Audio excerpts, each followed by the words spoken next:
Hi, Kamya here. Frequently asked questions segment. Why didn't your house sell on the market? It's been a crazy market. Things are going a little nuts. It is calming down. It's starting to normalize, which is great. So you put your house on the market. You think it's a pretty good price. Everything else in the neighborhood sold for that. So why didn't your home sell?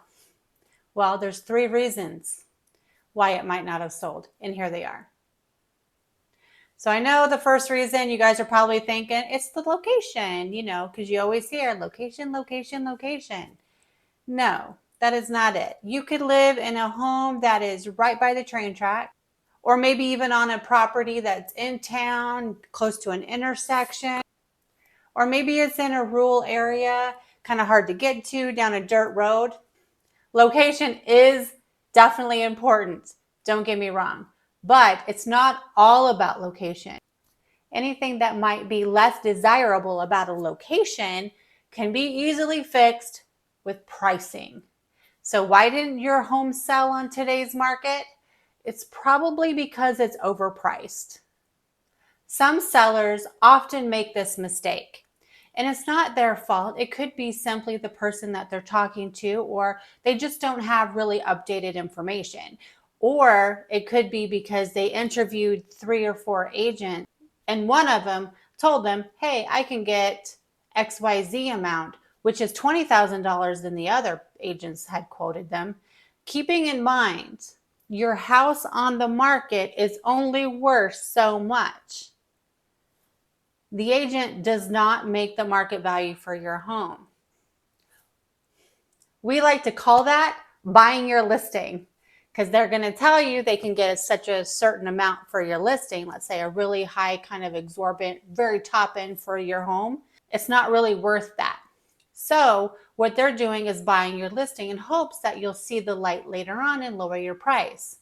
So a lot of sellers make that mistake, not just because of the listing agent or the agent that they're talking to, or maybe even they're doing a for sale by owner, but what they're doing is looking at comparable prices around them, but they're not getting accurate information. I've heard it so many times where they'll say, but the house down the street sold for $350. Why can't I list mine for $350? No, the house down the street was listed for $350,000. It sold 6 months later for $320,000. But when the seller goes out and they're checking their mail and the neighbor pops by and they say, hey, what did your house sell for? A lot of times they're not exactly truthful, and the person might be a little embarrassed and they say, oh yeah, we had it listed for $350. It sold, we're moving out. But they fail to mention that it actually sold $30,000 less than that. So it is very common that a seller will make that mistake of putting it on the market a little high, kind of see what's going to happen. Maybe I'll get an offer for $350. Well, let's say you do.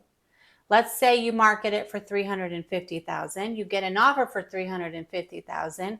The buyer has financing, like majority does. They get an appraisal done. The appraisal does not say $350,000. So what do you have to do? You have to lower the price to the appraised price. So it does happen that sellers make that mistake and they price the house pretty high in hopes that their home will sell for that price. If it doesn't sell, oh, we'll just lower the price. But now you're chasing the market. And here's a graph that kind of explains that a little bit. In a seller's market like ours, the longer a home is for sale, the less desirable it becomes.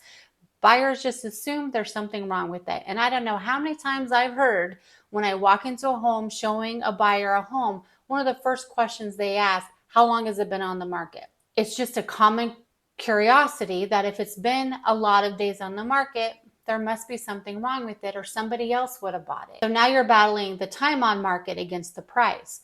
So as you're lowering the price, you're trying to beat the market as it's coming down. And in this market that we're seeing right now, prices are decreasing ever so slightly. So you really need to be ahead of the game. In order to be ahead of the game, you're going to have to price your home accordingly off the bat, or when you do finally decide to say, okay, Kamya was right, I should have listed it as such and such a price. Now we have to get under that market. We have to get under that threshold in order to beat the fall. And the fall is not just the market falling. It's not the market prices falling. It's also your days on market. So the longer your days on market are, the less desirable for the home. And so that makes it very important that this is number one on 3 reasons why homes don't sell. Reason number 2, why your home might not have sold on today's market. The reason is pretty simple. It's insufficient marketing and exposure to that listing. The purpose of a real estate listing is to expose your property to as many qualified buyers as possible. In order to do that, you have to really know where those buyers are at. It's no more about sending out postcards and putting it on MLS and maybe make some flyers that go out by the sign. As the people drive by, they might just see yours and pick your flyer and call the listing agent or call their agent to come and view it. Majority of the buyers today are online, so you have to have a pretty strong online presence. Also, what you really should have, or what your agent should have, like myself, is professional photographer and digital marketing. It's a good idea while you're interviewing agents to sell your property. What is their marketing strategy? Are they going to just put it on MLS? Are they just going to market to the locals? Are they going to print out postcards? That's why when you call me and I list your home, it's all that plus. I have a very strong digital footprint. I have a very strong digital presence, online, social media. Not only am I going locally with, of course, the farming that every agent does, there's a difference. We go a little bit further. It's global. You've probably seen my other videos where we talk about that. So it's very important. And working with a professional like myself, you're going to want that digital presence and professional photography. That's very important. So your house will pop online when it is posted. So I specialize in advanced audience targeting. So when I list your home, I am proactively looking for a buyer for your specific property, which is extremely important. And of course, it's priced right. You have the best marketing out there. Those two together, you're well above the curve. Okay, number 3, why your home might not have sold on today's market. So not only maybe it was overpriced for the location, maybe it's overpriced for the condition. Sometimes you have to step back from your personal connection to your home and really, really look at all the comps out there. So let's say there's one down the street, it sold for $350, but it has a new kitchen, new bathroom, new floor, a pool with a waterfall feature. You know, you really have to compare those two properties because it's within a quarter mile or it's in the same neighborhood. It's a good comp, but you have to really look and be really honest with yourself. A lot of sellers, they want the best price, and it's completely understandable. Of course you do. I want the best price for you. But if your price doesn't match the condition of your home, you're never going to sell it at that price. And of course, as we learned a few minutes ago, the longer it's on the market, the less it's going to sell for. So always be mindful about the condition and the true condition. So if you're looking at your kitchen and it's really nice, but it has like the gold and white pull tabs, go ahead and replace those. So if it's in the budget that you could put in some granite countertops, go for it. Get it done. I have a great granite guy, by the way. So get that kind of stuff done before you put it on the market if you want the higher level, or price it accordingly.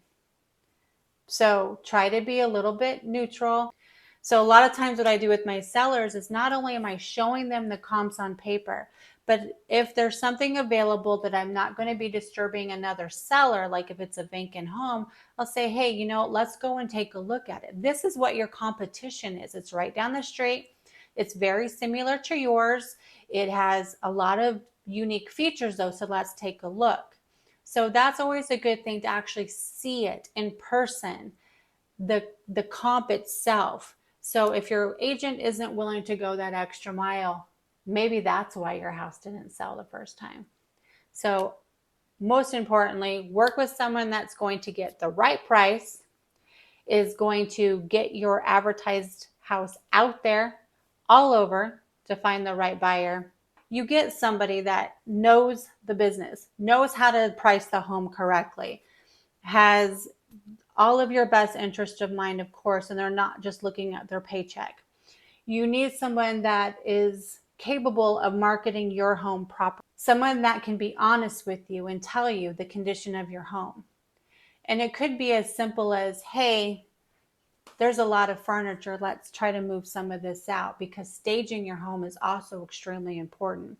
So it might not be the condition physically, it could just be the atmospheric condition of the home. If it feels too crowded or crunched, you need someone that is able to come in and give you some staging tips, because living in your home is far different from trying to sell your home. And of course, the timing of it. Make sure you communicate with your agent and let them know, hey, I'm going to need a 30-minute warning if someone's coming over to view my house if you're still living there. Of course, if you have young children and dogs and a life that you're trying to live as well, maybe you might need 2 hours. So be honest with how much time are you going to need in order to make your home show ready to be shown to another agent, another prospect that comes in and takes a look. So those 3 things are the biggest 3 things and why your home probably didn't sell on the market. If it expires, or if you just kind of got fed up and said, never mind, I'm canceling the listing, because we're not getting anybody coming in. We're only getting lowball offers from investors or just lowball offers. That's why, because these 3 things have to be in balance in order for you to get the right offer at the right time. So if you are looking to put your house on the market or back on the market, give me a call. Let's go over this stuff together. I know I can help.